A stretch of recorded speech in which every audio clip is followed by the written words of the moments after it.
What's up, NFL fans? I'm Emery Hunt, the czar of the playbook, and don't forget to check out and purchase your copy of our latest football game plan book, Stiff Arming Football Myths. We have these available in both PDF and paperback form.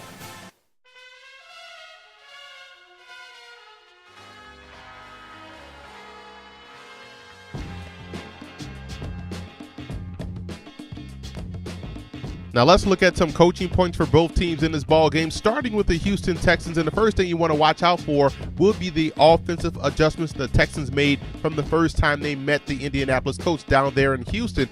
It's all about adjustments when you play a team the second time around in the same season, and we're going to learn a lot about the offensive staff of the Houston Texans. And they must communicate in the secondary. The Colts love to run a lot of crossers, a lot of different three-layered concept type routes, and if you're not communicating in the secondary, you can find yourself giving up a big play deep down the field. And I would also find ways to get the third receiver involved, that's Demarius Johnson.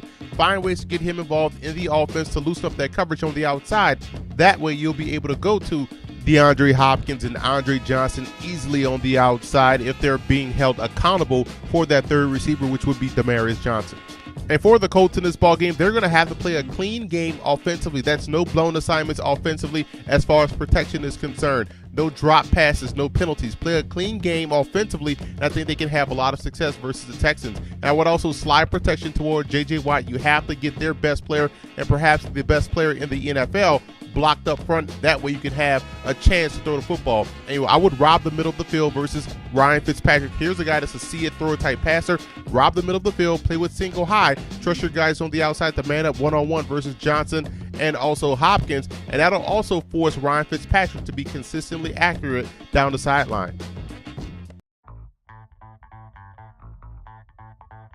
This week versus the Indianapolis Colts, a lot of times when you're running the football successfully, teams will try to stack the box or show a stacked front, try to slow down the running game. I'm going to show you how Houston versus a stacked front can run weak side and have a lot of success on the ground. Show you what we're talking about here. Like I said before, if they're running strong side successfully, teams like the Colts will try to stack the front and try to influence and get extra guys in the box to stop the front side running game. But then you make a check call, you're going to motion your back over, and that way you're able to run weak side where you have the numbers. Again, everyone's going to take their zone step here, zone step,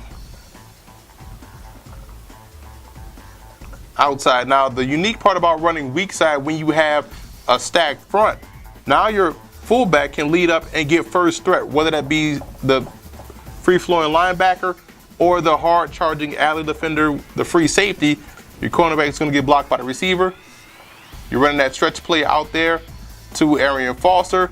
Now he's able to pick and choose where he wants to go. If this backside guard gets a good block on that nose tackle and this guy is able to work up and get the backer, there's your cutback lane right here. He can cut it back, make this guy miss on the backside, and perhaps take it the distance. Or he can stay front side with the stretch play, either continue to go outside or run it right in the alley where his fullback will either pick up the free-flowing linebacker or the alley defender. If not, if he has to pick up this free-flowing linebacker, Arian Foster can make this guy miss. So this is one way where how you can attack a stacked front. And I'm pretty sure, again, if they're running strong side successfully versus Indy, they're going to try to see that. They're going to see this stacked front. So that way they're going to have to try to run weak side, try to find ways to be successful outside of the framework of what they do well. And this is one way they can do so. The Indianapolis Colts can have some success in the green zone. I call it the green zone, from the 10-yard line, going in with the play action pass off of their power game. I'm going to show you how they can influence the defense and get that tight end wide open on the backside of the play.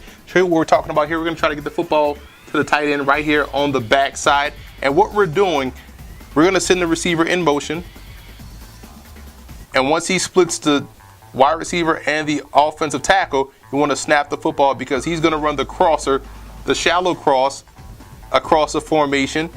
Receiver on the line of scrimmage is going to run a deeper cross 5 yards within each other. He's going to be a little delayed because he's not going to have the free release as the guy going in motion, that running head start. So you influence both levels of the defense. You're also trying to get flow to go this way. You're going to run the play action fake here off the power, reverse out, hand the ball off, set up outside as if you're going to attack the line of scrimmage and run a sprint out. Because what you're doing, you're bringing the tight end back all the way across the formation.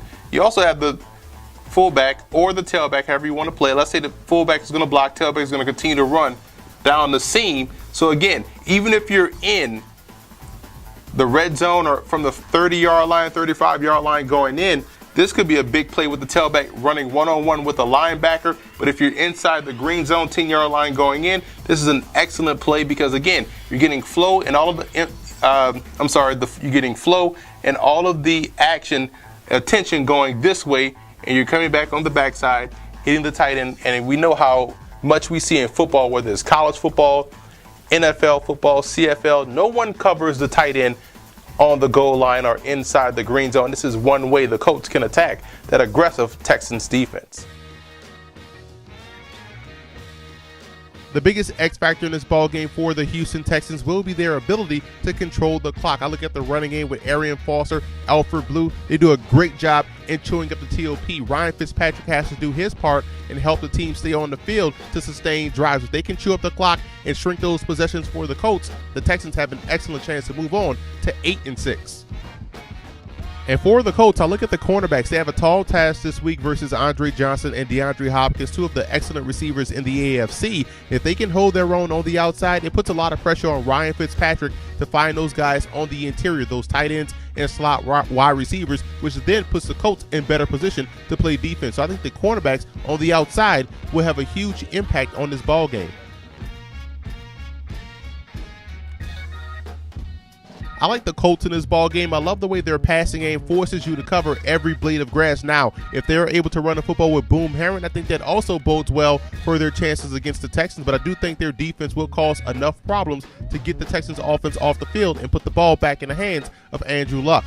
And I also want to give a huge shout out to Colt fan forums and Texans fan forums for always showing football game plan support.